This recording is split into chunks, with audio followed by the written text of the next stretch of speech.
and I am going to, I might back up because I think we just went live. So welcome everyone. My name is Krista Martell. I'm the Executive Director of the Well Project, and I'm very excited to be here today and to be able to have the opportunity to host this discussion. And I am, with that, this is for National Women and Girls HIV Awareness Day. The title of our program today is As We See It, Wisdom and the Unique Experiences of Women Born with HIV. And now I'd like to turn it over to our co-hosts, Porchia, Dees, and Ieshia Scott. Thank you. Hey, everybody. Hello. I'm so happy to be here and have all of you joining us today. So we want to introduce our panelists. Oh, wait, hold on. So my name is Porchia. I am a CAB member for the Well Project, as well as a linkage to care coordinator for the Black AIDS Institute. Ieshia. Thank you. Okay, yes, we did actually skip that part. But yes, my name's Ieshia Scott, and I am a CAP member for the Well Project. I'm also an advocate, a public advocate. So that's pretty much what I do in HIV. Thank you guys for coming. And so we're just going to be discussing a little bit today about, life and how we see it as women who grew up positive. And we're going to introduce our panelists right now. So go ahead, Ieshia, I'll let you take that over and introduce them. Yes, thank you. So today's conversation will focus on the perinatal perspective, questions that address dating and disclosure, sex, generational gaps, and messaging received about living with our statuses. So we have Kalee, Zora, Lorandalis, and Grissel all joining us today.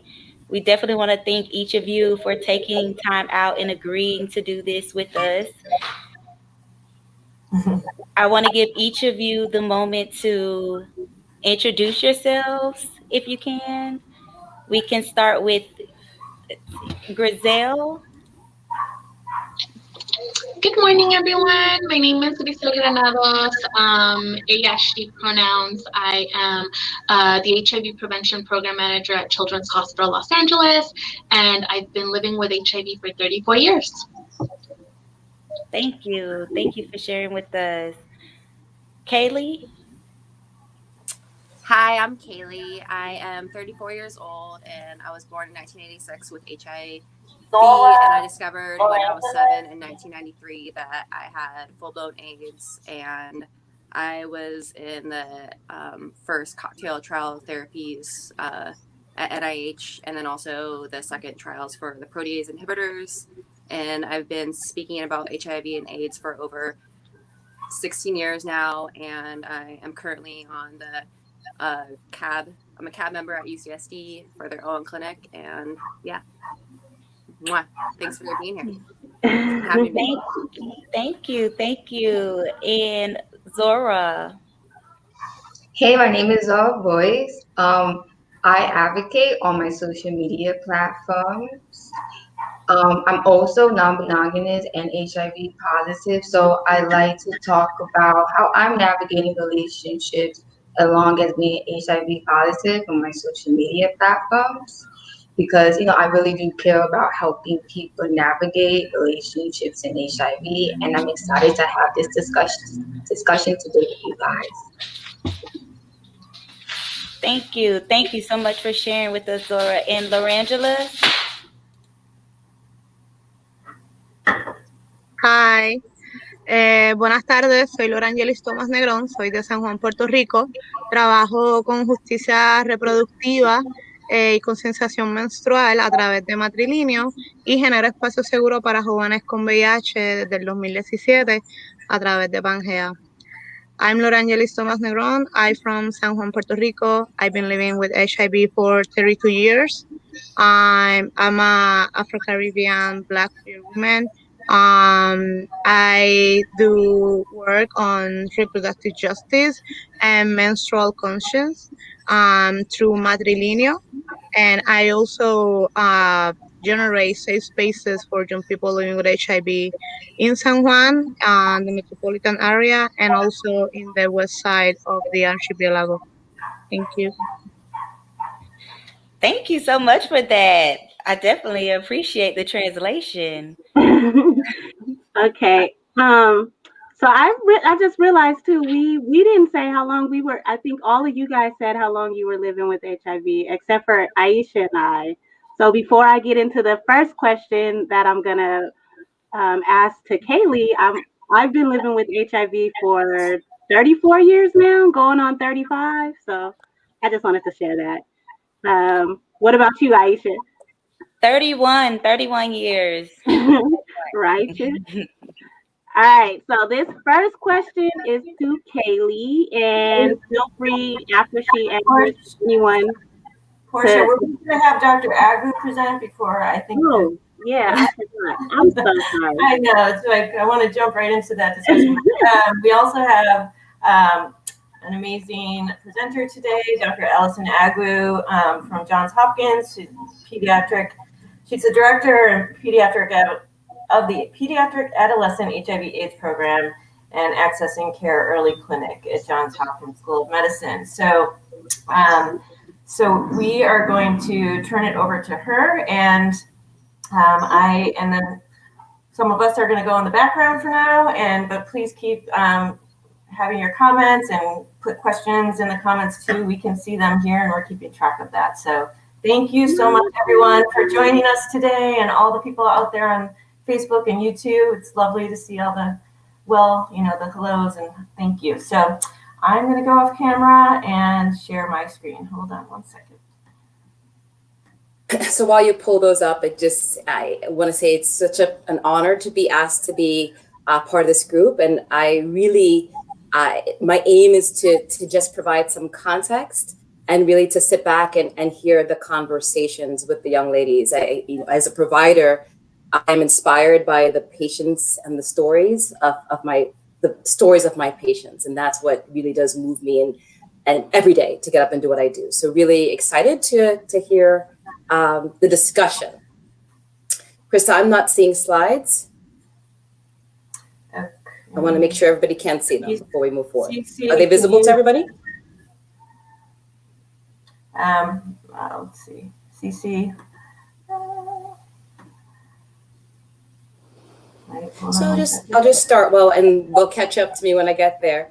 So the title of the talk today is really Women Who Acquired HIV Perinatally and Early in Childhood. And it was really nice to hear everybody talk about how long they've been living with HIV and thriving with HIV. And the goal today is to just give some context. In terms of the goals today, it's really number one, to talk about the epidemiology and to let people know just sort of what the group looks like. And then highlight a lot of the unique aspects of women who are living with early infection. Perfect. If you could put that in presentation mode for me, we'll just keep going. Unique aspects of them, everything from some of the developmental pieces, neurocognitive pieces, but really what I'm anxious to hear about are the psychosocial and societal factors that oftentimes don't get discussed. And then to think about clinical research and societal needs to optimize outcomes for young people living with HIV and specifically young women. And just by way of context, because there may be people listening from other parts of the world, we are talking really from a U.S. lens. And just to remind people, the large majority of young women who are born with HIV and live outside of the U.S. Krista, can you make that a presentation mode, if possible? Just to remind everybody, the first cases of pediatric HIV were reported in 1982, and there's a lot of, as we think about the COVID-19 pandemic, there's a lot of discussion about the way the pandemic has flowed and how the government has responded to that pandemic. It really was the same thing for HIV. So the first pediatric cases were reported in 1982. And at that point, when we looked at the patients who were reported, really we saw the large majority of babies and children had passed away from HIV. By the time the medical journals caught up, about 70% of those young people had passed away already. And the rest over the ensuing years survive, with some of you being a part of that group now. I think it's really important to think about advances and what's led us here. So safe blood supply, earlier diagnostics, prophylaxis and treatments for moms and earlier in their diagnosis as well as in pregnancy. And then identifying and managing and then preventing comorbidities. And of course, antiretroviral therapy is really key. And over the years, what we've seen is significant survival. Just what we were seeing before was the large majority of young people dying, and now they're living and thriving. And just as we think about what the ages are, I think most of the young ladies on the panel talked about being over 30. When we look at young people living with HIV in the US that are born with it, about 14% are less than 13, about half are in the 13 to 24 age range, and really 38% 25 to 34, and only 1% are older than 35, and a few of those are in my own clinic. Chris, I think what we can do is just go to slide 9, and we'll just go through it that way. So that's the beauty of live presentations. We'll make it work. Go to slide 9, and I'll move with you as you go. There we go. So when we look at individuals ages 13 to 24 across the US, when you look at the breakdown, we oftentimes hear, and I think this is part of why the young women get forgotten and why I'm so glad we're doing this today, is we hear a lot about young men who have sex with men, which of young people living with HIV do represent a significant proportion. But when you look at males and females, you see about 10% of young people between the ages of 13 to 24 living with HIV or perinatal, and about half, of 40% of the women living with HIV are perinatal. Next slide. All right. And so to think about the message we hear, find out your diagnosis, and I'd love, as part of the panel, to hear what people share their stories about when they found out about their diagnosis and the impact that had on them. And then it's kind of like, just deal with it. Take your pills every day, every single day, until maybe some recent data. And then see your provider every 1 month, every 6 months. Get used to blood draws, make sure your insurance is active, and then do all that other stuff that you do as a young person. Next slide. While there are many young people, young women who are living with HIV and were born with it that are thriving, a lot of the emphasis and focus oftentimes are the ones that are not doing well. And this slide really shows what you call the continuum of care, where we know a significant proportion of the people who are living with HIV and that are young are not suppressed, which is the goal of antiretroviral treatment for HIV. So next slide, when you say, what are we missing? And this is what the important dialogue that's important to have is, life is missing from a lot of the research and the discussions we have. Adherence is hard and it's multifactorial depending on the day, the week, the month, what's happening. There are side effects for everything that we give people in terms of HIV. There's long-term toxicity, and one size doesn't fit all in terms of the types of treatment we're talking about. And forever is a really long time. Things change, there's fatigue, there's disclosure issues, and that impacts what you do. There's stigma, and we've come a long way, but stigma is real, and it's part of what we would hopefully talk about today. Mental health, and that's in multiple areas. And then the fact that I kind of just don't want to be here. And this is a quote, "This is not my fault, and why am I having to deal with it?" And the impact that has on how you interact with your friends. Next slide. In terms of medical challenges, for the most part, even with 2 T cells, people may feel normal. There can be significant advanced disease or immunosuppression. People may have, particularly later in their 20s and 30s, may have other comorbidities. So hypertension, diabetes, other things that come into play.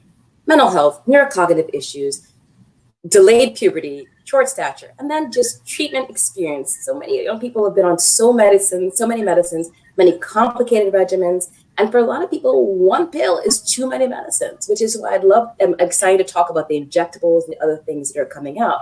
And there's just treatment fatigue and drug resistance. Next slide. Psychosocial challenges, and again, some of what we're going to talk about today. Stigma, HIV, sexuality, lots of things, disclosure. And disclosure takes on many aspects: disclosure to yourself, disclosure to others, and it continues again and again.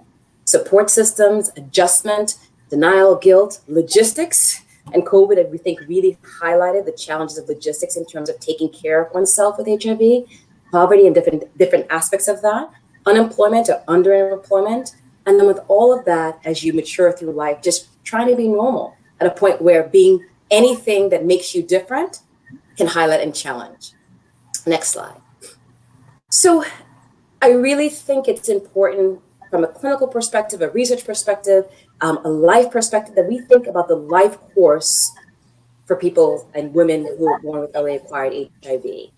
In the conferences, we're at the conference of retrovirus and opportunistic infections, and things are often divided as pediatric, adolescent, and adult. And the whole continuum of life is not often discussed. It is so critical to discuss that, because as you think about the decades of life that happened, each of the things that are in this slide, and there are many more on the table in this paper, life events, self-management, disclosure, they change as you go through life. And I'll go through disclosure, for example, as one.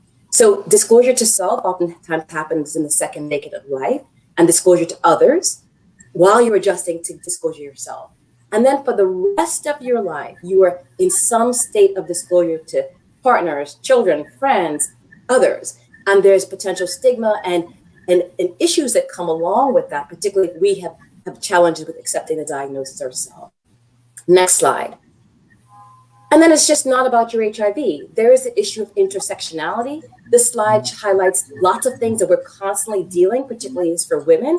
And on top of all the other things that may come in, there's race, there's gender, there's so many aspects that are happening in the same person. And then your doctor is talking about your antiretroviral therapy. We don't see all those things. We can't truly manage and care for people carefully. The Well Project, I think we alluded to this earlier in our backstage discussions, put out this Women with Early Acquired HIV that I would encourage people, if they haven't seen it, really to look at this, because it really is the voices of the young women living with HIV, with a little bit of input for me, but not so much, right? So the next slide is how women with early HIV infection be impacted. And this slide is here just to say, and this is the clinical pieces of it, the body pieces, that some of it we're still trying to figure out. There's neurocognitive and what happens with your mind, and there's data showing deficits in working memory, executive function, visual, spatial abilities, and memories. There's fertility and pregnancy. Having HIV does not change your desire for fertility. We've seen that. But there may be different rates of antepartum depression. There may be potential differences in outcomes in terms of pregnancy outcomes. And then mental health, there's clear differences in the impact of being born with HIV and what that means over life in terms of your mental health for a lot of people. Next slide. What I think really important is how we know about these emerging comorbidities and things. And so, I and many others have written case reports about young people with HIV having heart attacks at age 24, liver cancer at age 22, but sort of single reports. There are these longitudinal cohorts, which is where they follow groups of people for long periods of time, but sometimes they stop at 18, or they stop at 25, or they stop at 30, but there's not a life course cohort that is looking at what happens when someone born with HIV hits 30 or 40 or 50, and how will that be different? And again, the voices that we have here are so critical, because we've got to tell them what the issues are going to be. Next slide. There's a Lancet series that put together all of these cohorts to look at what we're seeing in terms of liver disease, heart disease, et cetera, among people. And when you look at the HIV transmission risk, right, in that other unknown or missing is actually lumped the perinatal. So how are we going to actually know if we don't disentangle those that have a perinatal diagnosis from all the other unknowns? And we have to start pushing to ask those questions. And next, we'll talk about transition to adult care. I wear both an adult provider hat and a pediatric provider hat. And I'm very proud of the work that me and my team have done of transitioning young people from pediatric to adult care. It doesn't exist in all institutions. In fact, I'd say we're probably more the exception than the norm. There's so much variability. Some people go to adult care at 16, some go at 19, some go at 25, some never go, right? And the context and how you interact with the parents, providers, et cetera, is different at different places. What providers actually are interested in taking care of patients across that spectrum. The rules change, the transition programs are variable and different. And so we have to do better in terms of what we do and how we do it. I can tell you, next slide, in terms of a provider who sees things on the other side from the pediatric hat. Next slide, Krista. Again, variable rates and ages of transitions. Some studies showing that about 50% of young people who are living with HIV in an adolescent program actually make it to the adult program. So if we're not looking for them or checking for them on the adult program, how do we know what happened to them and how do we make sure we help them to engage in care and stay in care? There's variability on readiness for transition, even though, and it's taken for granted, you've been living with this virus for 18, 25 years. Why don't you know your medicine? Why don't you do this? And there's sort of that, you're an adult. Versus, well, if there are other people helping you navigate that your whole time and your whole life, how do you then take ownership of that if you've never been prepared to do that, right? We've shown that young people who are poorly engaged on the ped side oftentimes can be poorly engaged on the adult side. The adult side, you know, in my clinic, we very much involve the parents if they're involved. We don't isolate them out of the equation. We have to be willing to do that. But I have to really underscore how much resiliency that we see, that I see in my clinical program with young people just really navigating so much and thriving, and love to hear the stories of everybody here and what they're doing. I am seeing, and many are reporting some depression and some hopelessness. You know, your whole lives, many young people born with HIV have been heard, you got to survive. We just got to get your viral load undetectable. Survive, survive, survive, survive. And sometimes without pushing some of the other things, like what you're going to do in life and how are you going to do this and what are you going to do? And I've found that many young people have gotten to the other side. And it's like, yeah, my viral load's undetectable, but now what? And many cohorts have reported some suicides and just hopelessness and depression. So we've got to start talking about it earlier so we can prophylax against it later. A lot of times the adult programs can't give the same level of support in the peds program. So how do we leverage and make sure that happens? And how do we make sure people are flexible? And how do we make sure that we're providing the best care? Next slide, Krista. So where should we be moving? Part of what we're going to talk about is medicines. And I think it is so important that we think beyond pills, multimodal strategies, pushing the envelope on fewer pills, smaller pills, fewer dietary requirements, fewer everything in terms of pills.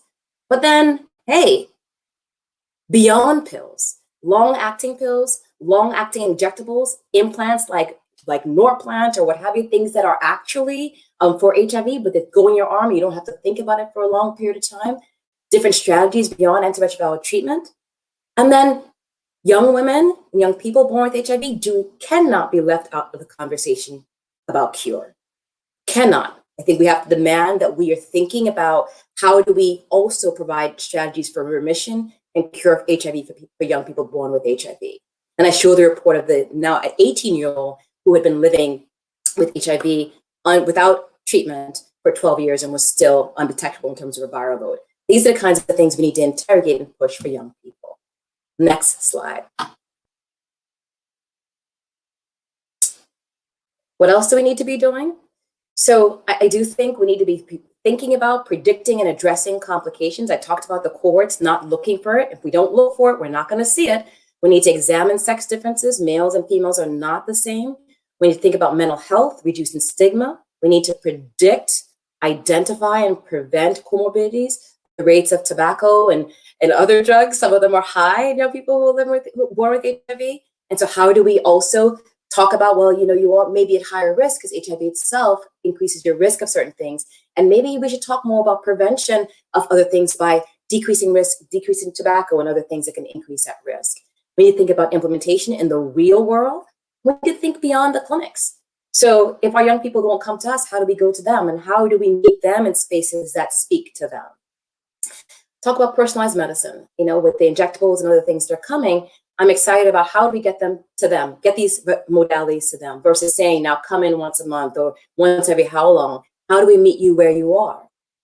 And then we have to consider young women with early acquired HIV early and often. And when I say consider them, not just consider them as a thought after we've developed our projects and developed everything that we were planning to push out, but involve them early and often. So part of the conversation development and again and again and again getting their input and being ready to hear what they have to say, even if it disagrees or you know contradicts what we think, but you are the experts living with HIV and born with it and 30, 40 years in. So I love this quote from Maya Angelou. Says, my mission in life is not merely to survive, and many of y'all have done that, but is to thrive, and to do so with some passion, some compassion, some humor, and not just some style, but a lot of style. So in terms of conclusions, and before we get to our panel, I just want to say, women with early acquired HIV are surviving into adulthood. That's fantastic. Many are thriving, but we do have some challenges, and it's important to address those. Awareness of potential impact of early acquired HIV is key, and we have to keep pushing it. We need to specifically consider these women, all of you, in research, clinical care, advocacy, and best practices. Again and again and again. And with that, I will stop after providing some context, and I'm really looking forward to engaging in discussion. Thanks for the time.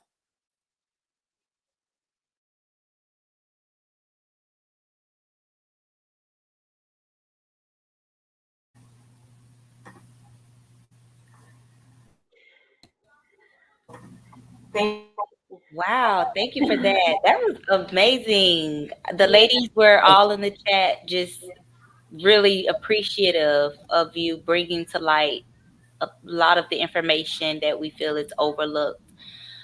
One of the ladies even sharing how she often feels underrepresented and misunderstood. So thank you so much for highlighting some of the challenges.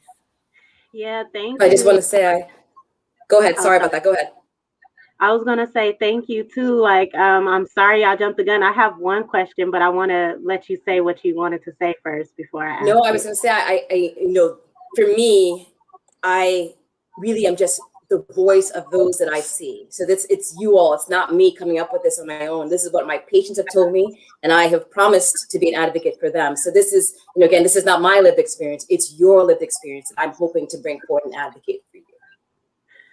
Thank you. Yep, you did that.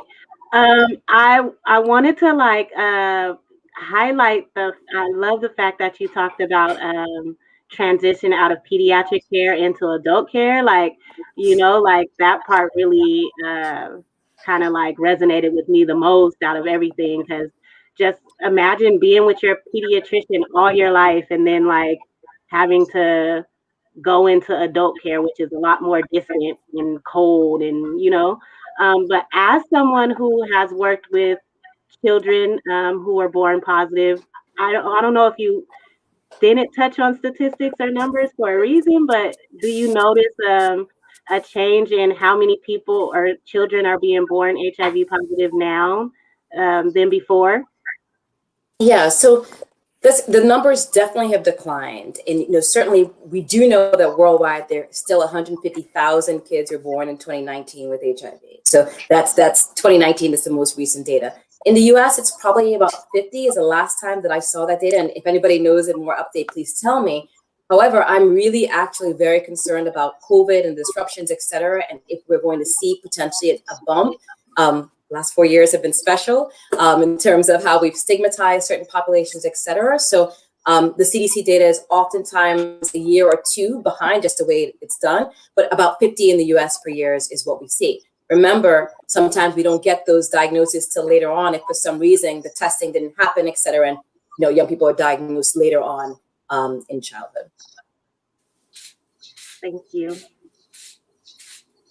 Does anybody else have questions for Dr. Agwu? Am I saying that right? Agwu? You were saying it perfectly. I've heard Agwu, Agwu, so Agwu is perfect.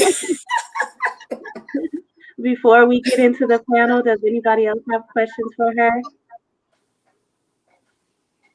Or are there questions in the chat? I wanted to ask about, so first of all, thank you so much. I am often in a lot of community planning spaces and all of that. I got to meet you when I was on Porchia a couple of years ago.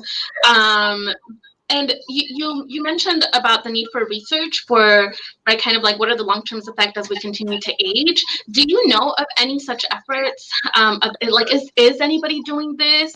I feel like we've been vocal, in the spaces that we get, we've been vocal about this is a need for us. This is so important. And so I'm curious about whether is anybody doing this? So, yes. So I will say that the Pediatric HIV/AIDS Cohort Study, or FACS, they have probably the biggest domestic, so in the US cohort of young people who are born with HIV, and they have HIV positive and they have HIV exposed uninfected. And what they have done is they initially were stopping at 18, then they created AMP Up, which goes to older, and they're trying to collect longer term data. But again, that's of those individuals that happen to be in FACS, because they're not necessarily they're trying to get other kids, but not necessarily there. So I'm actually trying to work with the NA Accord, which is North America, large courts, etc. And it's actually, this is straight off the presses, or trying to be, went to them and said, well, how many young people with perinatal HIV of any age are in your court? And they said 275. And I'm like, I'm gonna call BS on that one. There's no way it's 275. And so working with them, they're like, oh, wow, we actually, some of our courts don't collect this. And there's a whole group that are in the unknown. That's why I highlighted that. And so working with them to see if we can go back and disentangle, because those young people are there. While I may have 200 here, there are 10 here or 2 there. And sometimes it is traumatizing to then talk about, yes, I was diagnosed that way. So one can just check unknown, or the person who does the interview checks whatever they want to, and it doesn't necessarily get in there. And we have to be purposeful with intention to make sure we can get these young people followed, so we know what's happening. So those are the efforts that I'm aware of. There's 2 questions from the chat that Olivia just posted. One is from the AIDS Foundation of Chicago. Is there any care planning information or tools to help women living with HIV self-address and manage these comorbidities? So that's a good question. So the HIV Medicine Association put out updated guidelines last year just for primary care. So it's more technical, right? So not necessarily directed at the young people itself. And so you raise a good point. How do you get that information to the young people? I think the Well Project's white paper, I think, does help to highlight, hey, you think about smoking and heart disease and all those things, and not just your HIV. It's like you check out viral suppression and like you can smoke and drink. No, you have to worry about all of it, right? So there's that. But the guidelines were put out, and I actually wrote the adolescent part of it for providers to actually clue in. This person is young and was born with HIV. Let's think about other things that I may want to have a better understanding or suspicion for. So they're 35 and they've had uncontrolled viral loads for a long time, and they have chest pain. I don't just say they're 35, they have chest pain, actually at higher risk for heart disease, et cetera. So I need to think about that differently, think about their cholesterol, et cetera. So yes, so I do think that there is a need to publicize that more, which is why I put up the white paper, but I think more data, more publicity is important. And I think that is it. The second question you kind of already asked. It was what are the critical research questions moving from pediatric to adult care? I feel like you already answered that one. Yeah. I mean, I think the only thing the NIH actually put a thing and what they call a request for applications about 2 years ago for transitions in general, but then also HIV transitions, and it had a whole workshop. That picture that I showed were some of the young people that I take care of who are there talking to all these transition researchers about what they need to do. And so I think one is just to recognize it's an issue, right? So it's an issue. And then so if you recognize it's an issue, then you can then actually commit resources to say, well, let's actually follow and see how many people actually make it to the other side. Some people are so marginally engaged. It's challenging. There are lots of issues. We know that our adult clinics can be fraught with sometimes concerns. Like you had a parent who was in that clinic. There are issues in going to the other side. So if nobody, again, is looking for you, it's easy to kind of be out of sight, out of mind, and fade away, unless we look with intention to make sure people made it over. And then looking, not just making it over, but then how do they do? How do they engage with providers? What is the right place for them to go? If you don't want to see a young person, then maybe your clinic shouldn't see them because they may make them feel a kind of way. So what's the right place, the right protocols, the right things, all that is part of what we need to be looking at. I'm talking too much, though. I want to get to that panel. So. Not at all. Not at all. Not at all. Thank you so much for answering all of the questions. Thank you. Yes. All right.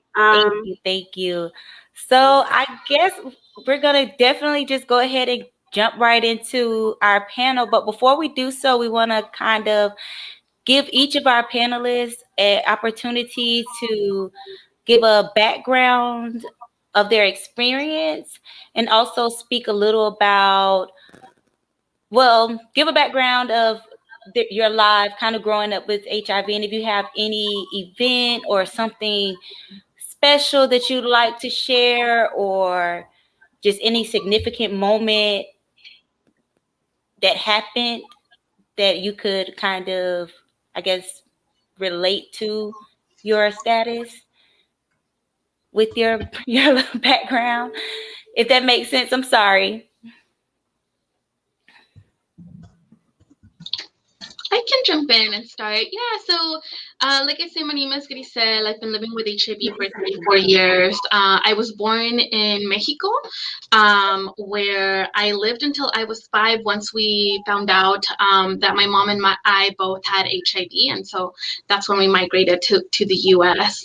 I've been very fortunate to be very healthy throughout my life. I haven't had really any medical complications aside from a short stint of cancer for 3 months when I was 12. But beyond that, like, I have been very, very fortunate to like have had a very healthy life, no complications with medications and all of that. Additionally, my mom really made all the difference in the way that I grew up in relation to my HIV. I knew about my HIV status since I was 5. And so I grew up having it be super normalized. And, you know, my mom never really had the "you could die" talk with me. It was like, you're gonna, you know, achieve all of your goals and your dreams, right? And so that's kind of how I grew up. I, you know, went off to college and really didn't really focus on HIV too much when I was there. But then once I was like done with my master's degree, started working in the HIV field, I started to feel that isolation of like, okay, I'm in all of these spaces and I have never heard any data points on people who were born with HIV. Also, even though I grew up going to camp, I am not in touch with the folks that I went to camp with. So intellectually, I know I'm not the only person, but like I don't see us anywhere. And so this really motivated me to create a documentary focused on our experiences, because I was really longing for representation, like we've talked about, and connection to other people.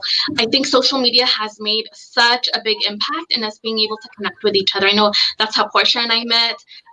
You know, I got the chance to meet Lorandalis through another like youth conference. But I think, like, I feel like before, like in my early 20s, I feel like we were all so separated. And I think now I feel like our network keeps growing and keeps getting stronger. And I think we're able to show up in spaces and speak up for our own experiences, right, about our needs as kind of like as we're getting older, right, all of our like social support needs. I mean, I feel like we've been saying it in every platform, like we need to have like a funded convening of all of us, because we're all just so like socially isolated. So that's a little bit about me, and I'll pass it on to someone else. Thank you for sharing that, Grissel. The documentary she's talking about is called "We Are Still Here," just in case anybody wants to look that up. And I think what you were saying is like the perfect segue into like our panel questions, because a lot of the stuff you mentioned we're gonna jump into. So like the first question I want to pose to Kalee, you know, you mentioned this too, Grissel, like a lot of us as perinatals, how we experienced finding out our status is a lot different from people who weren't born positive. So Kalee, can you share how you found out you were positive for us, please? Yeah, absolutely. My mom took me to my favorite deli to get a potato knish, and Benny King was playing Stand By Me over like the jukebox tabletop radio, and my mom just broke down crying that me and her had this bug.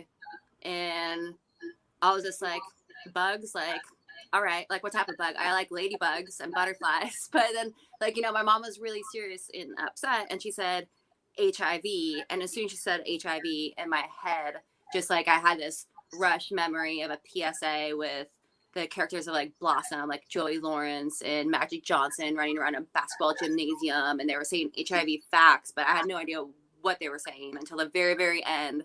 Magic and all the extras looked in the camera and they're like, HIV could happen to you, and they like pointed. And like when my mom said that, I'm like, oh, the television told me about this. Like, don't cry, Mom. Like Benny King is playing, like everything's gonna be okay. Like that was how I just interpreted HIV.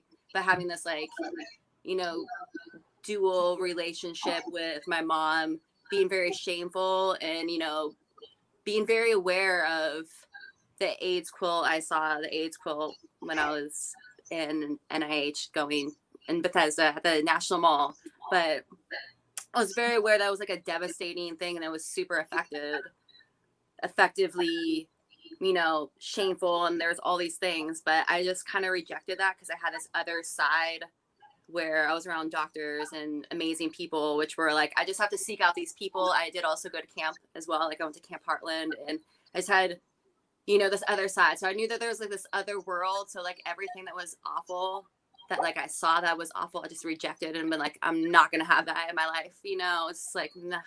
But that was basically my HIV acceptance. Like knowing what HIV was being 7 years old and sitting in a deli, like just being like, all right, it happened to me. Like, wow. See, you and Grissel's experience was totally different. Like, yeah.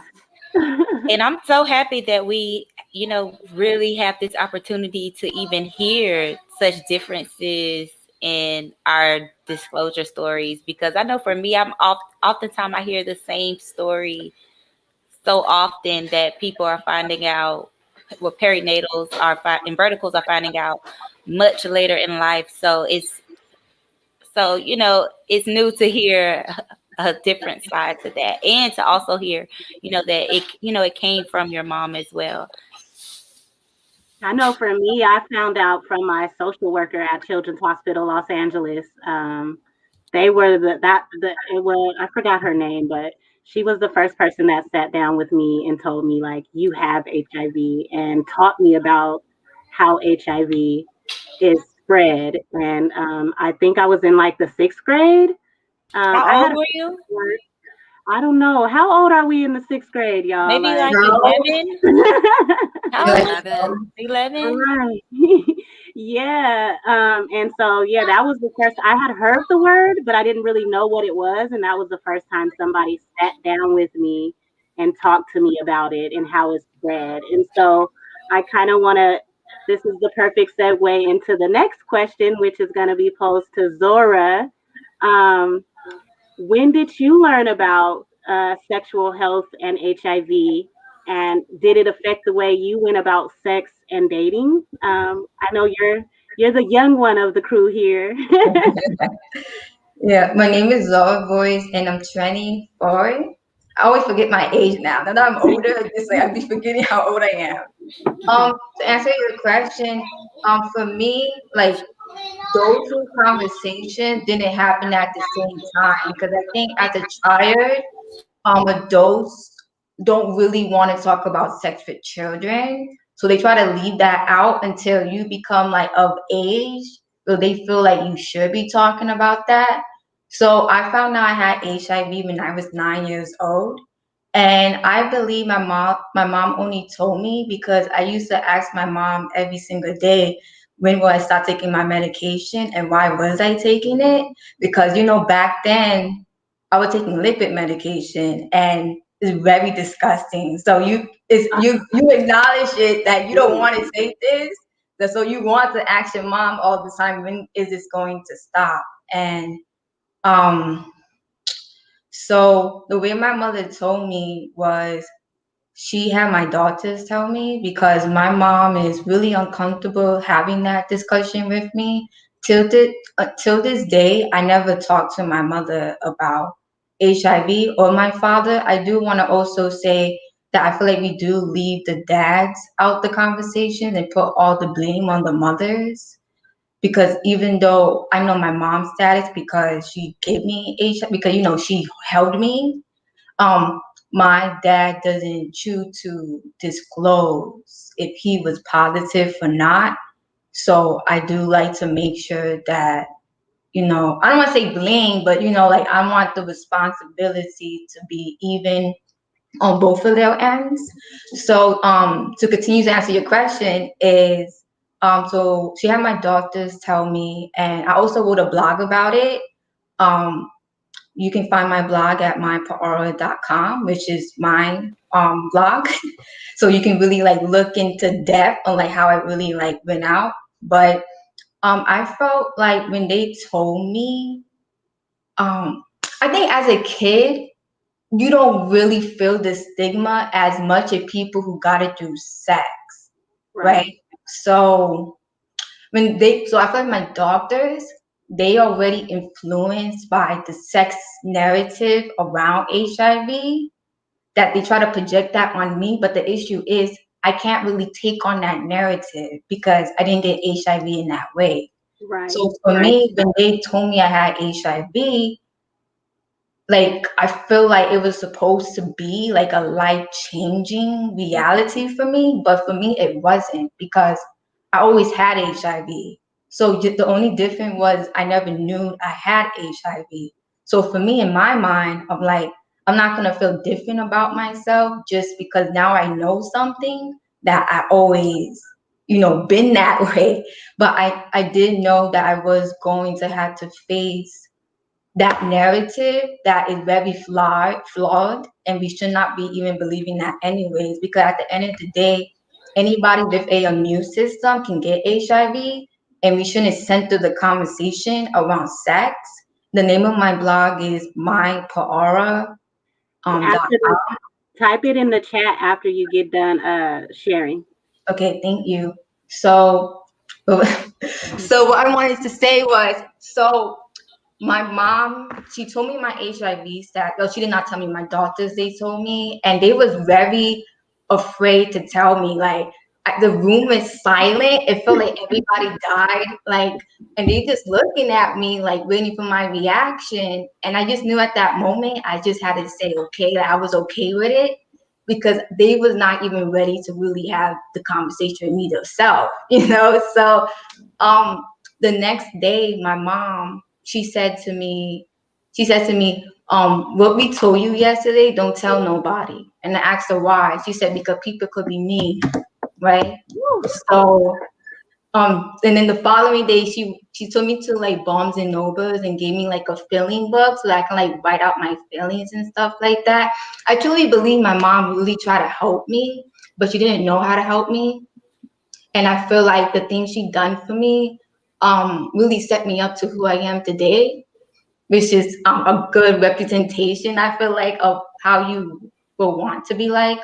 When I was like 13, to answer the sex part, right? Because I didn't really talk about sex and HIV until I started hitting like that teenager age.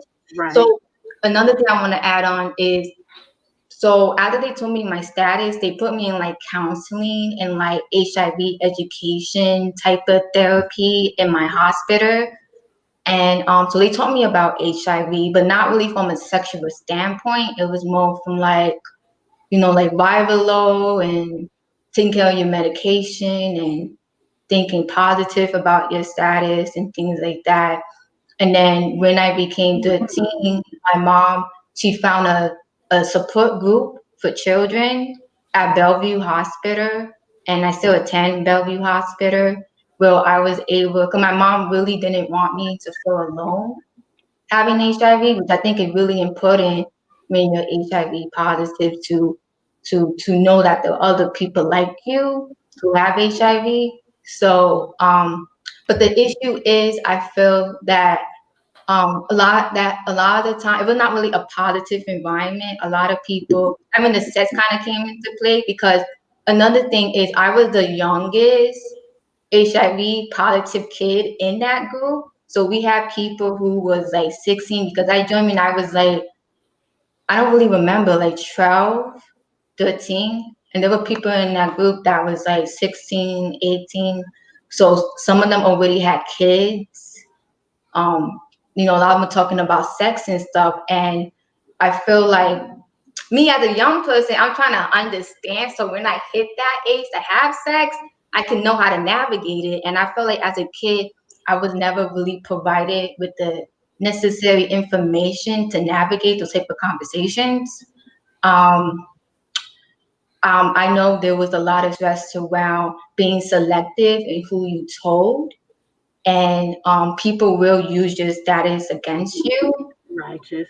And I think the thing about HIV, having conversations around HIV, I feel like there's so many different opinions. Sometimes you don't know, like, am I safe? Am I not? I feel like I'm always so paranoid, you know? It's like, is this person going to like be against me? Is this person going to accept me? So it's like, it's a lot. I feel like disclosing my status is the most difficult part of being HIV positive, in my opinion, because you never know what somebody else going to say. And so yeah, I get that my experience. I'm sex positive and non-monogamous, and a lot of HIV positive people are not, because our HIV status is used against us a lot when it comes to our sexual expression. And I think for me, when I started having sex and I started really exploring what that meant, and just, this is a deep conversation. I'm going to try to like put. I understand. Take your time. Right, because you're literally hitting on so many good points. I mean, just keep going. Yeah. I appreciate that. I want to say, I think what made me turn sex positive and non-monogamous, that I realized how society was trying to use my HIV status against me to repress my sexual expression and the way I love others. And it really opened my eyes to other STDs too, how we also do the same thing to other STDs. And I think when it comes to sexual health, we shouldn't be making people afraid. Like, we shouldn't be talking negative about having STDs, because that doesn't encourage people to go get tested. Like, when I was in sexual education in high school, nobody was there to help people like me. It was all about, oh, you should avoid getting this, you should avoid getting this. But why are we not having the discussion around, if you do get an STD, what do you do? Right. So once people they look at it as, once you get an STD, it's like your life is over or something like that. It's like, we're not even going to even discuss this part. So like, I think a lot of the times people like me, I had a difficult time disclosing my status, but because nobody taught me how to do it. It's like, I have to sit at home and try to think of the outline, like how, because nobody ever asks anybody about their status, period. So like, I have to strategize, and it's a lot. Right. So that is the perfect segue into the next question. This one is going to be geared towards Lorandalis. I freaking love everything you said, Zora. Like, one thing that stood out is the fact that, it was the same exact experience for me, except for, I didn't get the whole counseling portion that you got. So I'm very glad that I don't know what hospital, I forgot what hospital you said you went to. Okay, the counseling was at Jacoby Hospital. I used to live in the Bronx, so I used to get my care from Jacoby in the Bronx. And then when I was like 9, I don't know, 9, 10, my mom moved to Manhattan, and I got my care at Bellevue. So yeah, that counseling portion that you got about, how, that you're not going to die, and treatment, that they taught you about treatment, and, that different side. I think that was awesome, because I didn't get that. They sat down with me and did the same thing they pretty much did in sex education in middle school, and just told me how HIV was spread. And so I thought, dang, I'm not going to be able to have sex. Dang, I'm not going to be able to have babies. I know Ieshia had a different experience. I don't know if you want to share a little bit before I ask Lorandalis the question that I want to ask her.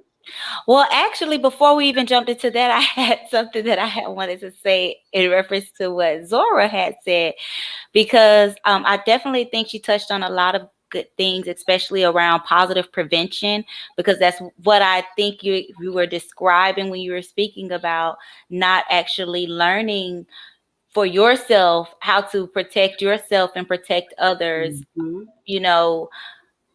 So in school, you know, we learn about prevention and we learn about, you know, how not to acquire something. But for those living with it, you know, you don't really have that messaging for us that's geared to us, because it also promotes that fear, especially when you're a teenager, you know, with other teens thinking, you know, well, if I'm supposed to protect myself from this, then I need to protect myself from you. So then that also brings on so much in itself. And then you also touched on just messaging about disclosure and disclosing your own status and how to go about that. And I think that's so important for the perinatal experience, because you hear so many different messaging in the community.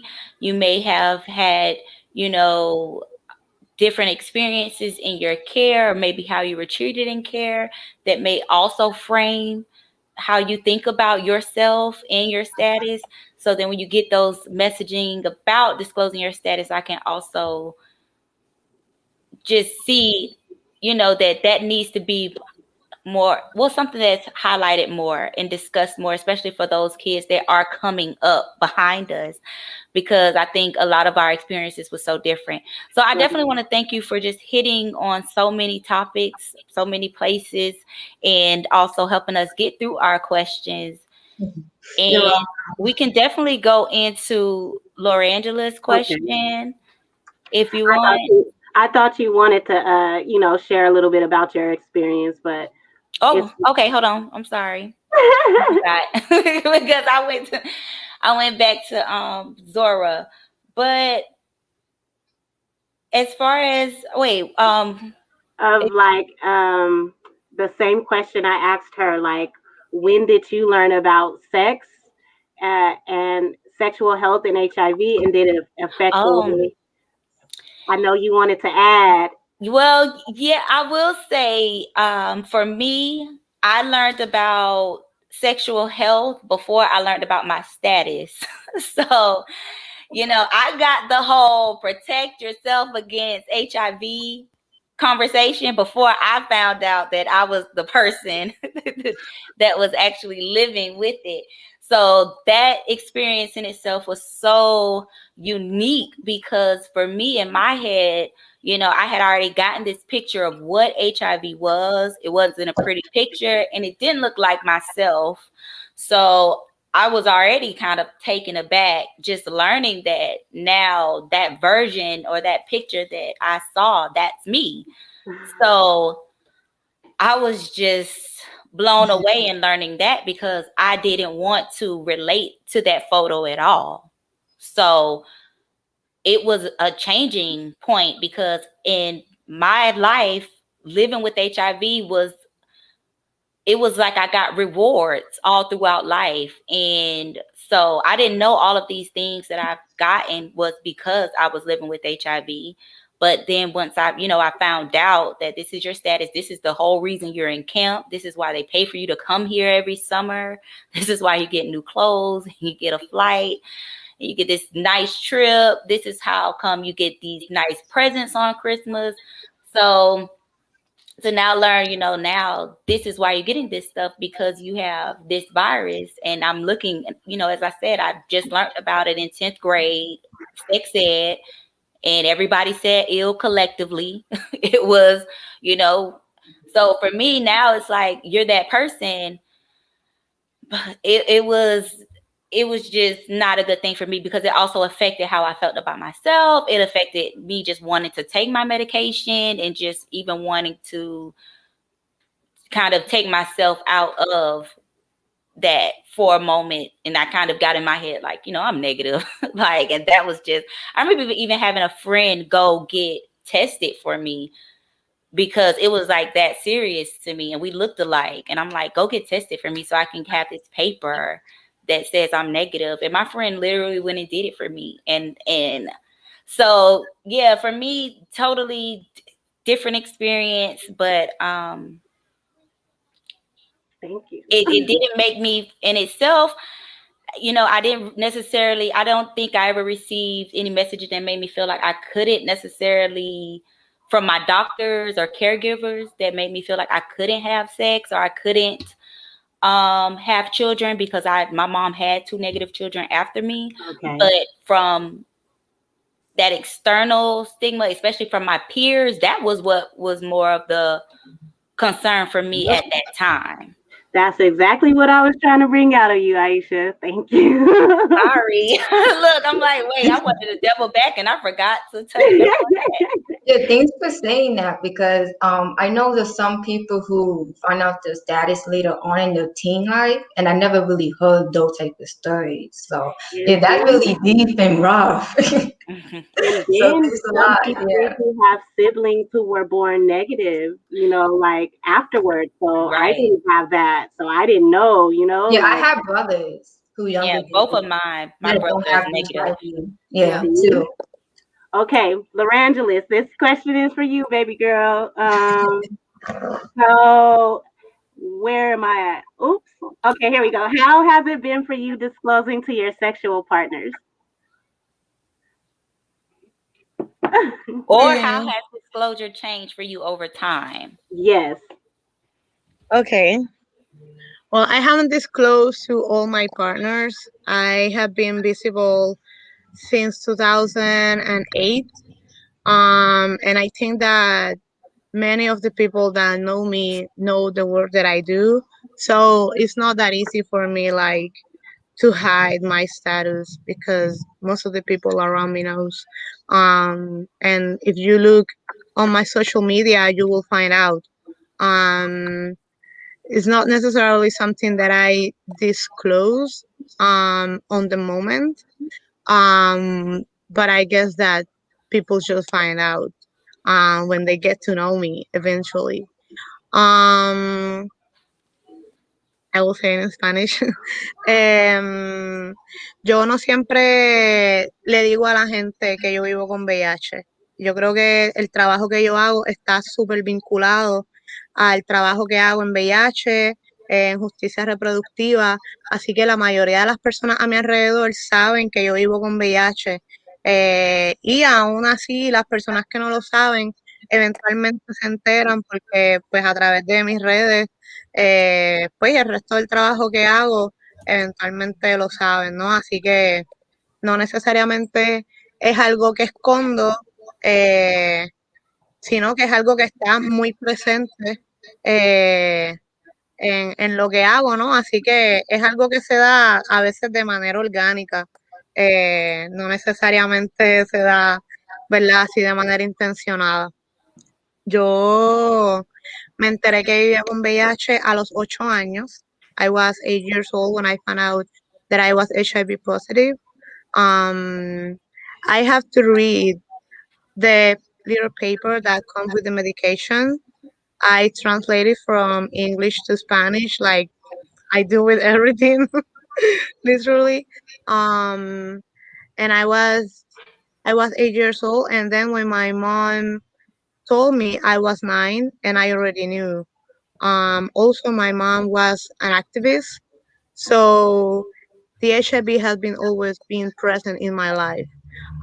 Even before I knew that I was positive, before I knew that my mom was HIV positive, I knew that there was something called HIV/AIDS at that moment, um, that was around, and I think that um, I benefit a lot being told at a young age. I don't know if my life will be different if I was told later during my adolescence.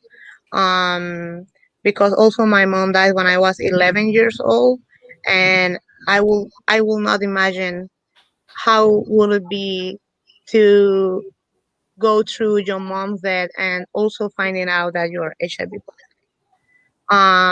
So I'm very glad for that. I think that also helped me to identify those issues that I needed to heal. Um, so I could have, I don't know, a better mental health, if that means anything. And also to be empowered at a young age. Me enteré cuando tenía 8 años a través de un papelito que tenía los potes de medicamentos y esa información la traduje y luego cuando mi mamá me lo dijo tenía 9 años, así que cuando ella me lo divulgó pues ya yo sabía que yo vivía con VIH. Mi mamá hacía trabajo de activismo, trabajaba en organizaciones de base comunitaria. Así que desde bien pequeña sabía de la existencia del VIH. Antes de saber que yo vivía con VIH, que mi mamá también vivía con VIH, pues ya el VIH estaba ahí en el panorama. Así que cuando me enteré, pienso que me apoyó, ¿verdad? Enterarme a una edad de niña, a enterarme más adelante en mi adolescencia, sobre todo después del fallecimiento de mi mamá cuando tenía 11 años. I think during my adolescence, I struggled to disclosure my status because I didn't have like a support system because I was good until my mom died. When my mom died, I find out about stigma because I never experienced stigma consciously before her death. I know I have some traumatic experience during my childhood, but I I recognized them like 10 years ago while I was an adult already. Um, so I think that now at this age it's not difficult to me to disclose, even though I know that I decide who I want to tell and who I don't want to tell. I know that it's my choice. I know that it's not an obligation for me to disclosure my status. I know that there are different states in mainland that have criminalization laws, and I know that the U equals U movement is kind of navigating that um, with the disclosure.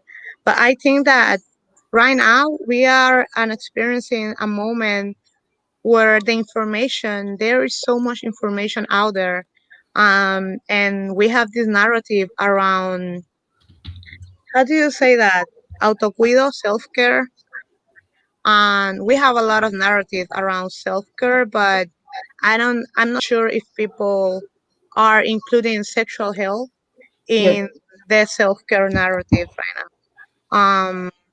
Also, when we speak about responsibility, when you push people to disclosure their status, you are somehow liberating the state from its responsibility to do something Say around it. that again, Lorandalis. No, I'm just kidding. Also, it's very important that we know that in 2008, while we were at schools, the president that we have at that moment, all the funding was for abstinence. It wasn't for prevention. So I think it's also to know politically what's going on, um, because the position that the state takes um, to to respond to the HIV are very different, and it changed a lot. You feel sometimes that a lot of changes have been done, but then you have another government and everything goes backward. I think that's why it's so important to sustain the grassroots organizations and the grassroots work, because I think that is what actually moved forward the movement, the stigma eradication, and all the political issues. Mm, Thank you. Oh, Thank you. thank you so much. You touched on some key, really, really key things. I love how you mentioned the difference of the fact that your mom was an advocate, and the difference in being raised by someone who was open with their status and an advocate, as opposed to me, like someone like myself, or mhm, how Zora was mentioning before, of our parents telling us to keep it a secret, and they weren't out about their Mhm. status. And you know, it really affects the way that you know, how you grow up thinking about disclosure, which Zora Mhm. also like touched a lot on. Yes, And then, oh, go ahead. Sorry. I want to add also that I know it wasn't easy for my mom. I know that she felt very guilty. Um, and I think that um, women are always being um, I don't know, son señaladas. Las mujeres viviendo con VIH somos constantemente señaladas, and it's not an exception for women living with HIV. So when you have mothers living with HIV, um, just thinking about the language that the states use, mother to child transmission, is the only term that is being used to put somehow responsibility to who infected who. Um, Mhm. you don't see that in men who have sex with men. You don't see that in heterosexual sex or Mhm. in drug use. You only see that in issues that are specifically for women. Um, also, when I think about U equals U, which I know that is improving a lot, um, the HIV community, I also think about the women's recognitions, um, because I know that there are many women living with HIV with babies that are negative. Um, and women living with HIV have been delivering babies, negative babies, for a very long time. But to wait till we needed to wait till we have like an evidence from white male people from the north to actually say, "Hey, you equals you." But we women, we know that from a very long time. Yeah. Um, so when I think about what Dr. Agwu was saying about about all the research and stuff, I know that there are many of knowledge that the community have, that since we don't have the tools to prove it, are not taken into consideration. So I think that is very important that when we think about research and about how we improve our lives, and we do it with us, with women living with HIV, with people living with HIV, with people, Black community, Indigenous community, with people living in Puerto Rico, for example. Um, yeah, I think. Thank you. Yeah, we knew U equals U was U equals U before they said it. So that exactly. um. Okay, going into the next question for Grissel. Um. So, like, as it pertains to we see a lot of research around HIV and aging as it pertains to like 50 and older individuals. However, people who were born with HIV were never included in that research, and we experience some of these health issues at much younger ages, which is another thing Dr. Agwu mentioned. Grissel, can you speak about this generational gap between us long-term survivors, as well as share any experiences you may have had of the different health issues of aging with HIV? Yeah, thank you. So I wanted to weigh in real quick on the U equals U piece and just the impact of that, right? Kind of like to Lorandalis' point around, like, we've known that, right, like, women have been having like HIV negative children, so we've known about U equals U. And I think, like, just the stigma that comes with, like, navigating sexuality as a person living with HIV and all of the burden being put on us. Like, so I am here for U equals U and PrEP. I was so happy that, like, some of that, like, responsibility could be shared, right? I remember meeting with another woman who was also born with HIV, who's currently pregnant. Like we were talking about a couple years ago about like, hey, have you ever had like condomless sex with your partner? And this was before U equals U. And I remember we were both almost like, it was almost like a little ashamed, but I was like, yeah, you know, and I get all this kind of like guilt about it and all this kind of stuff, right? And so this was all before U equals U. And then I think from there, I just felt like knowing like, you know what, like we've been doing this. And, you know, I remember like even in the beginning, like sharing about that. I've been with my partner for 14 years and we've been having condomless sex for 14 years. So way before U equals U. Right. And so, but just thinking about like all of the stigma that came up around that, because like we didn't have white men go through this research study to tell us that like it was okay, right? And so I just wanted to kind of like share that, like, and I think we still need to make progress around that, right? Because it's still like, oh well, like you need to make sure you're undetectable. You need to make sure that you're always using condoms anyway. You need to make sure that you're disclosing. All of this like checklist around like what you need to do to have sex with someone that I think is bullshit. Yeah, I still hold a lot of shame around that. Like, Kalee wants to jump in.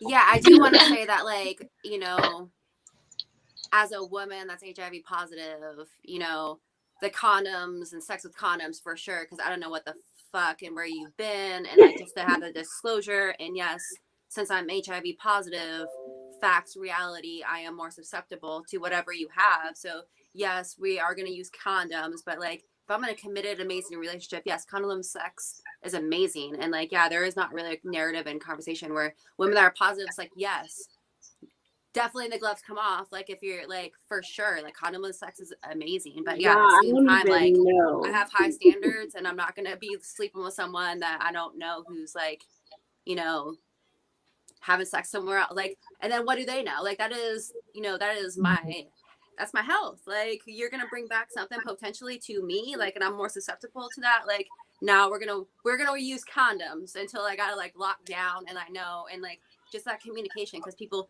don't communicate and they avoid things and they don't keep it real. And yeah, they feel shameful and I can't put my health on the line like that. So, but yeah, I think it's so amazing that like positive women do talk about like that they have condomless sex. Like it happens. I can count on my hand how many times I've had condomless sex, which is sad. But yeah. Okay, back to your question. I think it just really depends on the people involved. Some people really like condomless sex, and I really just think it's just between the people involved. Some people don't want to, some people do. And I like to just leave it at that. Right. I don't really like to project like my own beliefs when it comes to that. As long as the two people involved agree to do that, then I think it's okay. Yes, for sure. I wanted to add something around that also. I think that I will say in Spanish. Oh my God, I need translation in another location. I can help out if you wanna, if there's something you want to say, and I can help out. Gracias.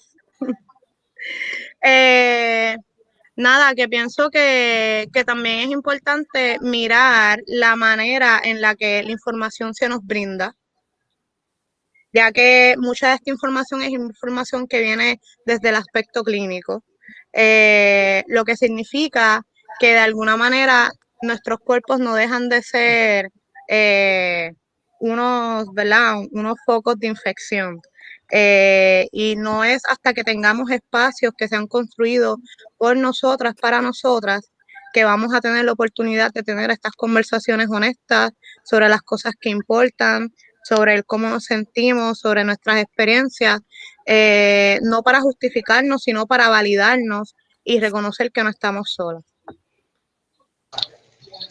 Yeah, and so, I mean, great point. I'll share what she said because I'm like, yes, everything. So she was talking about, right, kind of like the information that we get, and particularly also around like sexuality, is from this public health medical lens, not from like people living with HIV, not about our lived experiences, our rights. And so we just get treated as vectors of disease, right? Like we don't get to center our own feelings, our own needs, right, kind of like our own human rights, including the human right to sexual pleasure, right? And so we just get talked about as vectors of disease. That's deep. Jump right into answering your question. Grissel. Oh yeah, okay, You yeah. kind of got off. So around like, you know, kind of, which is, it's definitely an area of passion of mine, which is why I had asked Dr. Agwu about it, right? I think like we've been hearing research all of this time about how HIV ages your body faster, right? And so I have always asked, like, what does that mean for me, right? Kind of like, now that I'm 34, like, should I start to worry about menopause? Should I start to worry about osteoporosis? Like, nobody can tell me that. And right, kind of like we got to hear earlier a little bit about, like, it is known that this is a gap in the science, there's a gap in the research. Part of it is because, right, kind of like, those of us who are in our 30s, like we are the people that like this needs to get tested on. There's nobody before us. There's no research ahead of us, right? Except for like the handful of folks who are like older than us, but like it's with us, but nobody is documenting this, right? In terms of like somebody should be doing this. And I've had a lot of experiences when I'm going to a new medical provider where like they're like, you're the first person I have ever treated who was born with HIV. And I'm like, that's wonderful. That makes me feel real confident about the care you know, so like I don't feel great about the fact that they're gonna know, kind of like when I show up with like aches and pains, that they're gonna associate it, or that they're keeping track of it to like, you know, for the next person that shows up. I think it's a huge need in terms of that, to be able to do that from like the medical standpoint. Another thing that I'm curious about knowing is even kind of, I don't know how much research there is, and maybe Dr. Agwu can come back and share a little bit about this in terms of folks who, you know, have been living with HIV for a long time, particularly those of us who are born with HIV who maybe kind of like are longtime resistors. So I'll be honest, I am not the best with my medication. My adherence, not the greatest.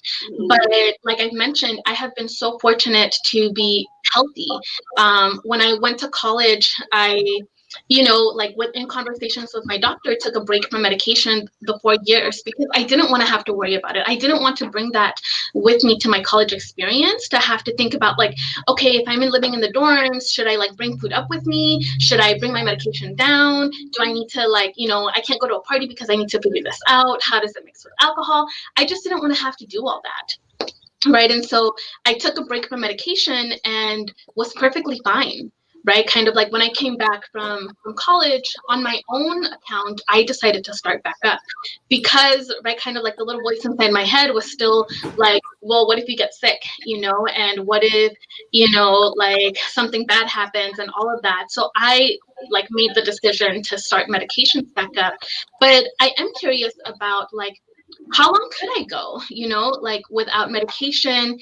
It's not something that, of course, like I want to try on my own without like, you know, having a doctor's perspective. But even to Lorandalis' point earlier, right, about like, I think as people living with HIV, as women, right, and even when we were like younger, like these decisions like often get made for us without like partnering with us and talking about like what are my individual needs and what is my individual health like, for my doctor to partner with me and say like, sure, let's try it out, you know, and kind of like, and this is at the point where we'd get you back on.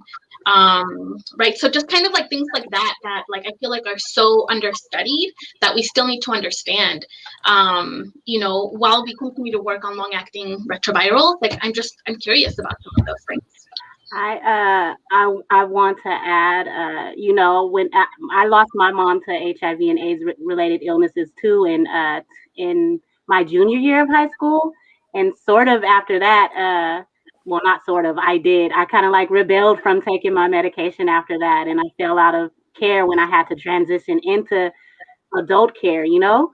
So I tried it, and that wasn't a good idea.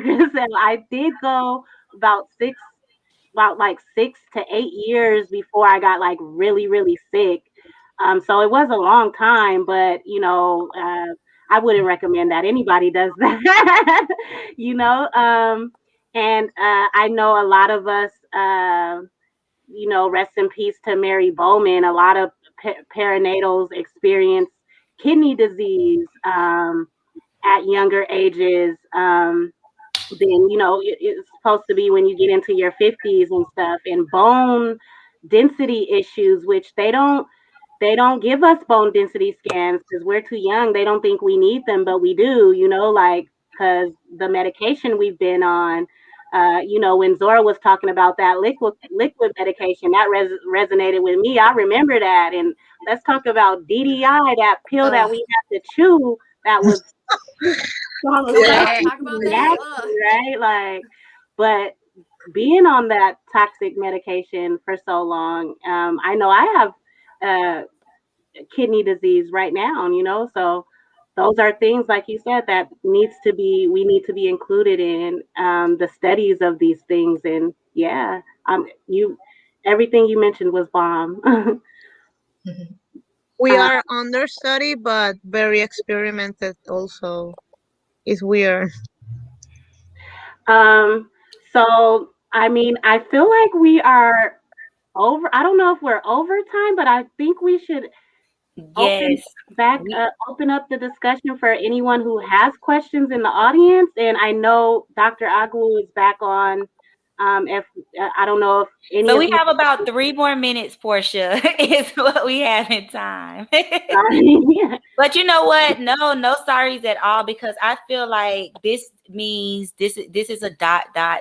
This is, this deserves a continuation. It just means that, we need to have more conversation around the vertical experience. And keep in mind, this is just the female experience. So we left out our brothers, and they're possibly, I can only think, with experiences as well, especially as it involves dating. And I know their portion is probably going to be just as needed as ours. So, we've only addressed one side of this, and we didn't even get to, touch on it as much as we should. Mm-hmm. So I wonder if I could just sort of respond to Grissel's comment. I think, what you're essentially alluding to, and I tried to call that out in the talk about just how important it was to have your voices and to have really the dialogue with your provider. I know that people game their meds all the time, right? But if I don't provide space for you to say, hey, Dr. A, I'm going to whatever, and I'm not feeling like I can, and I do this thing, you'll never engage and tell me. So I think, the dialogue and saying, I'm feeling this way, you may not like it, but I need you to fix your face so you can actually engage with me about how we do this. And then we say, okay, well, let's come up with a plan. And then these are conversations I have had. Let's talk about what that looks like. Let's monitor it this way. And then if it hits there, then because your question is, how long do I have before I hit that benchmark where I start to worry? And I would be lying if I can tell you that, right? If I say you have this one, I can tell you what studies sort of look like. And we know the lower you go, the harder it is to get back up and the trajectory. But I can't tell you N=1, Grissel Granados, that this is what's going to happen with you, right? So we have to here's what the data is, and here's how we can potentially navigate for you and come up with a plan that works for both of us, recognize that you're driving the bus. And I say this all the time, it's a no BS zone. And if I don't create a space that we can actually dialogue, you won't tell me, and then we've not done a service for each other. So certainly we know, and I will say the data behind it, the longer that you are virally not suppressed, your viral load is not controlled, we do know that there is some inflammation and immune activation that happens in your body that increases your risk of longitudinal complications, whether they're heart, kidney, bone, what have you. We do know that. And we are seeing for those long-lived individuals who've been living with HIV for a long time, that we are seeing higher rates of, put in the blank, hypertension, diabetes, whatever, just plug that in. And so the argument that I have made in many spaces is, why would we not think we would see those for young people who their clock started at 0, right? And they've had virus and medicine in their body the whole time. So why wouldn't they be at higher risk? And I can tell you that's met with variable acceptance of that argument. That being said, it's a conversation, and you're right, this is not the end of the conversation, it's the beginning, and continue to advocate and yell, and I'm happy to be in the fight with you all. You're right, the other half of the equation is not there. You know, young men who are born with HIV, they're oftentimes assumed to be MSM and et cetera, and people don't necessarily deal with sexuality, you know, their desire for childbearing or whatever. And so, yes, our brothers need to be addressed as well. Thank you guys for your candor. You're an inspiration, and you are why I do what I do.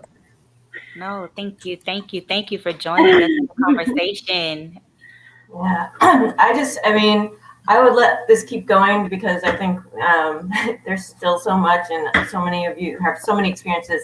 And I'm happy to let it keep rolling for if you have the time and you can stay on for a few more minutes. But before other people might log off if they have other appointments, I wanted to just thank you all so very much for co-hosting and participating and presenting. It was amazing. And as Ieshia said, it's like, this is really, you know, I think so important for everyone and we've had a lot of participation today, and it's a busy day, so that is very meaningful.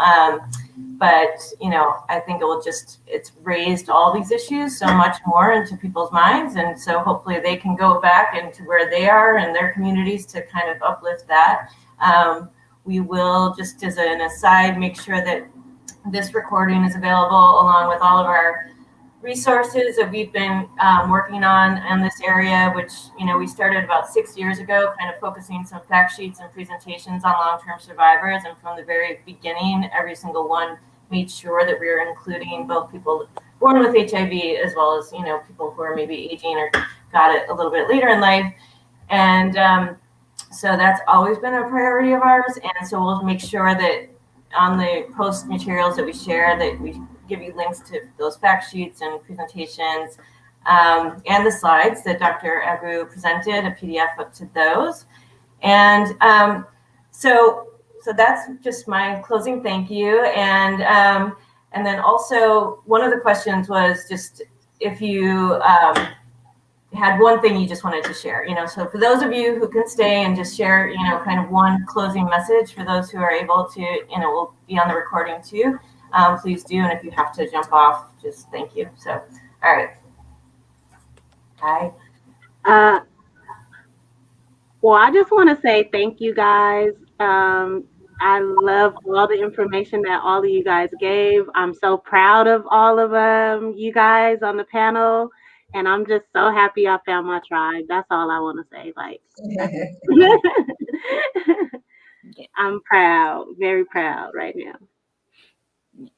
And I definitely also just want to say a special thank you to all of you. Well, not that my thank you is any more special than yours, Porchia, but I just want to say, you know, thank you guys for joining us.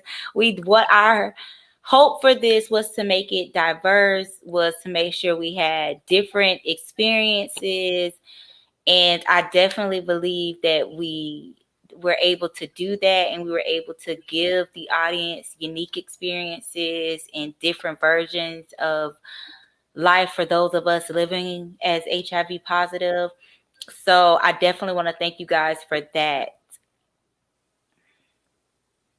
Yeah, thank you so much for having me today. I really enjoyed the conversation. I would really like to have a conversation around positive language, around how we describe our HIV status and how we describe STDs in general. I believe we cannot expect people to use positive language when talking about us if we still talk negative about herpes, gonorrhea. It like just adds to the stigma. So I think it's really important to have sex positive conversations. And I understand that everybody who have HIV may not also have a positive perspective on STDs, but it's really important to have that perspective, especially since you yourself have an STD. It's like very contradicting, you know. So I hope to be able to have discussions like that in the future too. Alrighty. Yeah, thank you for hosting this. This is great. I mean, I get really passionate about being able to talk about our experiences since we don't get this opportunity a lot. So to folks still watching, I mean, don't forget about us, right? Like those of us who are, we're born with HIV. A lot of us are still here. There's 10,000 of us across the country. We just don't know each other. So also hook us up and help us get together. There is a group. No, we can definitely just say if there's some verticals that are on the live and wanting to know, there are groups on Facebook that you can search out. So you won't be able to see the members and who is in the group. And we definitely make sure to do our due diligence for those who may not share their status. But there are definitely groups that you can search out under verticals, and they will bring up these groups of individuals living with HIV, and you'll be able to connect. So a lot of us, that is how we connect with each other. And I know there was a question in the comments before that says, locally, how do people link up with those that are also born with HIV?